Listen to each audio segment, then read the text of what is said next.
বলে অমুকে এমপির লোক, অমুকে মন্ত্রীর লোক, অমুকে প্রধানমন্ত্রীর খাস লোক, এর সাথে ঝামেলা করিস না, এই হচ্ছে এসপির লোক, এই হচ্ছে ওসির লোক, বলে না? বলে না? আর আবার আলেম ওলামাদের মধ্যে গ্রুপিং হলে বলে কি রাজ্জাক গ্রুপের লোক। তো আল্লাহর নবী হাদিসে বলছে যে পৃথিবীতে কিছু মানুষ আছে যারা আল্লাহর লোক। কার লোক? আল্লাহর লোক, যাদেরকে কোরআন রাতে ঘুমাতে দেয় না। তাতাজাফা জুনুবুহুম আনিল মাযাজির, কোরআনের ভালোবাসায় তাদের পার্শ্বদেশ রাতের বেলা বিছানা থেকে আলাদা হয়ে যায়। যদিও আমি হয়তো বলছি, তার মানে এই নয় যে আমি এরকম খুব ভালো, এরকম কিছু, সেটা আমি বোঝাতে চাচ্ছি না। আল্লাহ সুবহানাহু ওয়া তাআলা সবাই গুনাহগার, সবাইকে ক্ষমা করুক, কিন্তু কোরআনের মহত্ব বোঝাতে চাচ্ছি যে আল্লাহর লোক দুনিয়াতে কারা? যাদেরকে রাতে কে ঘুমাতে দেয় না? কোরআন ঘুমাতে দেয় না। আমার দাদাকে দেখতাম যে রাত 2টা বাজলেই ঘুম শেষ।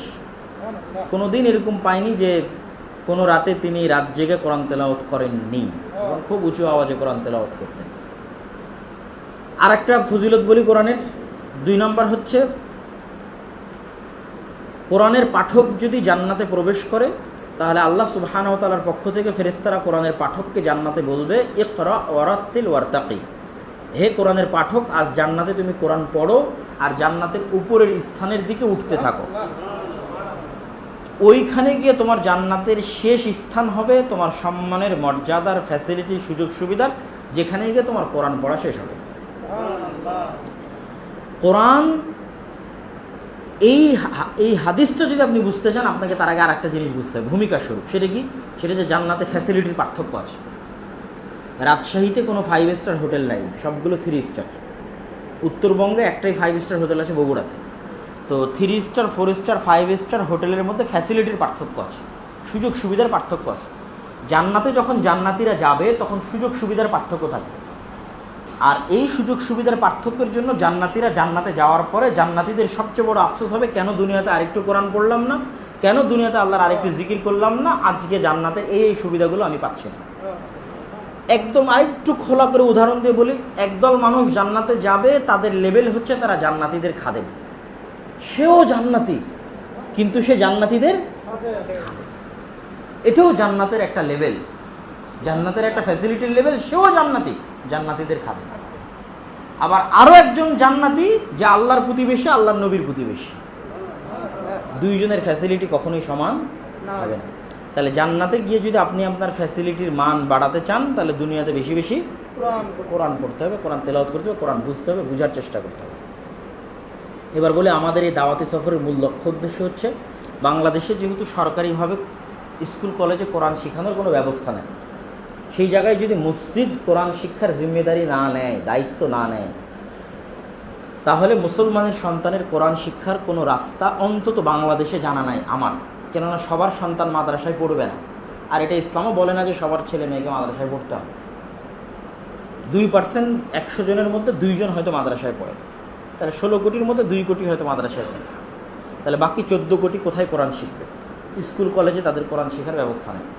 তাহলে এখন যদি মসজিদ কোরআন শিক্ষার ব্যবস্থা না করে, তাদের কোথায় কোরআন শিক্ষার ব্যবস্থা হবে?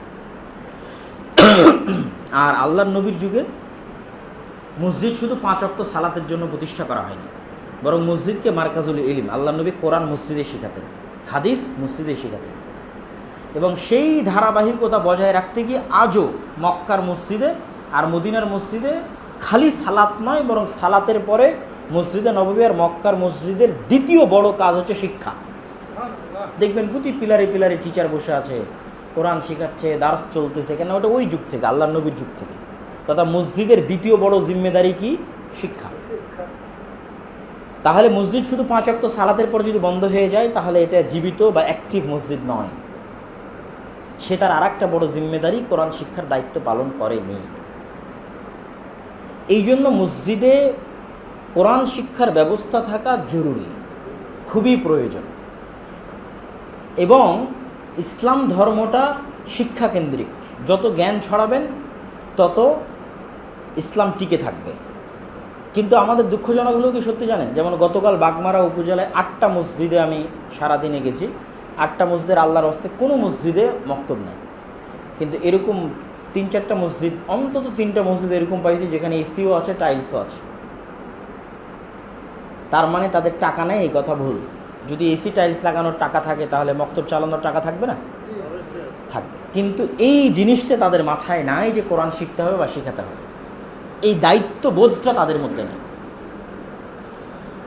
কিন্তু এই জিনিসটা ইহুদি, খ্রিস্টান, ইউরোপ, আমেরিকা খুব ভালোভাবে বুঝে যে শিক্ষা হচ্ছে মূল। এই জন্য যাদের এরকম মসজিদ নাই, ব্রাকের এরকম মসজিদ নাই, তারপরও ব্রাক সারা বাংলাদেশে 25,000 প্রাথমিক স্কুল চালায় এক জরিপ অনুযায়ী, মানুষের জমি ভাড়া নিয়ে, ভাঙ্গা বেড়া, ভাঙ্গা টিন দিয়ে। খ্রিস্টানেরা কোনো দেশে গেলে আগে গির্জা বানায় না, আগে স্কুল বানায়। ওরা চায় একটা দেশের শিক্ষা সিস্টেমকে দখল করতে। এই জন্য আমাদের দেশেও টপ লেভেলের স্কুল কলেজগুলো খ্রিস্টানদের দ্বারা পরিচালিত। আমি যদি আরও খুলে বলি আপনাকে, যে আমি তো ইংল্যান্ডে ছিলাম, যুক্তরাজ্যে ছিলাম, 1 বছর থাকলাম। যুক্তরাজ্যে বুর্জ খলিফা নাই, মানে বুর্জ খলিফার মতো উঁচু ভবন যুক্তরাজ্যে নাই। এমনকি যুক্তরাজ্যের বেশিরভাগ 90% শহরে 1 তলা থেকে 2 তলা বাড়ি, 100টা থেকে 98টা বাড়ি 1 তলা 2 তলা। বড় বড় 2-1টা শহরে হয়তো 5-10 তলা, তার 15-20 তলা, 30 তলা সর্বোচ্চ থাকতে পারে। তাহলে বুর্জ খলিফা বানিয়ে পৃথিবী শাসন করা গেলে দুবাই শাসন করতে, আর বড় বড় রাস্তা বানিয়ে পৃথিবী শাসন করা গেলে সৌদি শাসন করত। সৌদির যে রাস্তা, বাপরে বাপ, ওই রাস্তার ধারে কাছে এখনও ইংল্যান্ড যেতে পারবে না।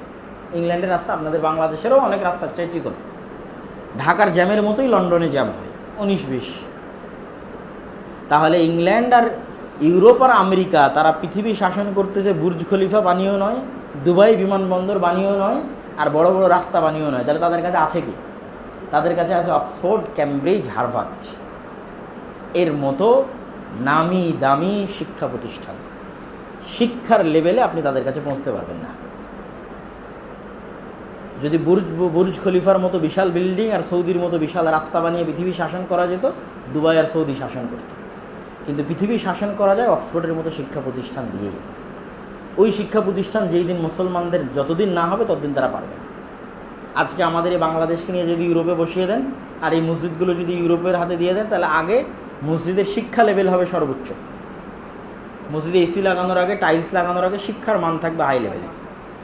এটা তারা বুঝে খুব ভালোভাবে। আর আমরা মুসলমানেরা কী মনে করি, স্বর্ণ দিয়ে মসজিদ বানিয়ে দিলে মনে হয় সবচেয়ে ভালো। স্বর্ণ দিয়ে মসজিদ যদি বানানো হয় আর মসজিদের মুসাল্লিদের মধ্যে যদি জ্ঞান না থাকে, 50 বছর পর কোনো মুসাল্লি পাওয়া যাবে না। আর যদি তাল পাতারও মসজিদ হয় কিন্তু মুসাল্লিদের মধ্যে জ্ঞান থাকে, যতদিন জ্ঞান থাকবে ততদিন দিন থাকবে। তাহলে মসজিদের একটা বড় জিম্মেদারি হচ্ছে কোরআন শিক্ষার ব্যবস্থা মুসলমানের সন্তানদের জন্য করা। এটা আপনাদের মধ্যে ইন্সপায়ার করার জন্য, উৎসাহ করার জন্য এটা আমার সফর। আমি মানুষ যদি আমাকে জালসার জন্য ডাকতো, তাহলে সেখানে গেলে আমাকে টাকা পয়সাও দিত, ভালো খাবার দাবারও দিত, এসি গাড়িতেও যেতে পারতাম, কেন পথ খরচ পাথেও থাকতো। তো বৃষ্টির মধ্যে ভিজে মোটর সাইকেলে মসজিদে মসজিদে ঘোরা, এটার জাজবাটা কি? এটার জাজবাটা হচ্ছে যে একজনও যদি উৎসাহিত হয়, একটা মসজিদেও যদি আমার ওসিলায় মক্তব চালু হয়, কোরআন শিক্ষার ব্যবস্থা হয়, একজনের মুসলমানের সন্তানও যদি কোরআন শিখে, তো এটা আমার নাজাতের ওসিলা হতে পারে। এবং এই কাতারে আপনাদের সামিল হতে উৎসাহিত করার জন্য আমার এই সফর। এই কাতারে আপনাদের উৎসাহিত করার জন্য 2-1টা বাক্য বলি। 1 নম্বর বাক্য, আপনি আপনার জীবনে যত দাওয়াতি কাজ করেছেন, জালসা বলেন, সম্মেলন বলেন, দল বলেন, সংগঠন বলেন, মিটিং বলেন, মিছিল বলেন, আপনার জীবনে যত করেছেন, সেগুলো করে আপনি যা নেকি অর্জন করেছেন, আপনি যদি নিজে কোরআন শিখেন আর মুসলমানের একটা সন্তানকেও কোরআনের একটা অক্ষর শেখাতে পারেন, আমি বিশ্বাস করি তার চেয়ে বেশি নেকি পাবেন ইনশাআল্লাহ। ইনশাআল্লাহ তার চেয়ে বেশি নেকি পাবেন। এটা আপনাকে উৎসাহিত করার জন্য একটা বাক্য বললাম। আপনাকে উৎসাহিত করার জন্য আরেকটা বাক্য বলি। সাদাকায়ে জারিয়ার যত রাস্তা দুনিয়াতে আছে, তার মধ্যে সবচেয়ে সুন্দর, ভালো, উপযুক্ত একটা রাস্তা হচ্ছে এইটা, যে আপনি নিজে কোরআন শিখবেন এবং মানুষের কোরআন শিখার ব্যবস্থা করে দিবেন। এটা কী জন্য সাদাকায়ে জারিয়ার সবচেয়ে বড় রাস্তা? আপনার মাধ্যমে যেই শিখুক না কেন, ও জীবনে যেখানে গিয়ে নামাজে দাঁড়িয়েও যদি সূরা ফাতিহা পড়ে, তা আপনি কবরে গেলেও নেকি পাবেন না পাবেন? ইনশাআল্লাহ নেকি পাবেন। আপনার মাধ্যমে যারা এরকম শিখলো বা শিখালো, তাদের হাত দিয়ে যদি আবার কেউ বের হয়, তারও নেকি আপনি পাবেন না পাবেন না? আবার এই যে আমি আজকে আসছি, তো আমাকে যে কোরআন শিখিয়েছে সে নেকি পাবে না পাবে না? অবশ্যই পাবে। আমরা সবাই যে কোরআন পড়ছি, পড়াচ্ছি, দিন শিখছি, দিনের জ্ঞান ছড়াচ্ছি, এগুলো সবার একটা করে নেকি মুহাম্মদ সাল্লাল্লাহু আলাইহি ওয়াসাল্লাম আর সাহাবীরা পাবে। কেননা তারা এই কোরআনকে আমাদের কাছে পৌঁছে দেওয়ার জন্য কষ্ট করেছে না করেনি? এই গত 1400 বছরে এরকম হাজারো মানুষ আছে যারা আমাদের পর্যন্ত এটা পৌঁছে দিয়েছে।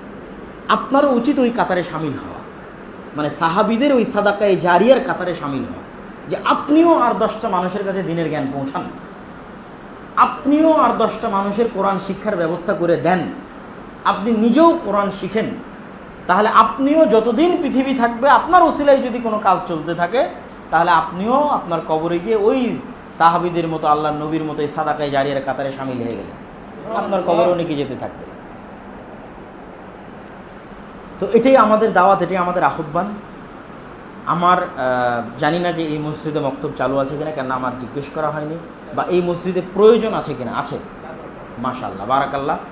যদি চালু থাকে তাহলে আমি উৎসাহিত করব যে কিভাবে শতভাগ এটার থেকে রেজাল্ট বের করা যায়। শতভাগ রেজাল্ট মানে আশেপাশের সবার ছেলে মেয়ে এখানে আসবে, এটা একটা শতভাগ রেজাল্ট। তাদেরকে ভালো শিক্ষা দেওয়া হবে, এটা একটা শতভাগ রেজাল্ট।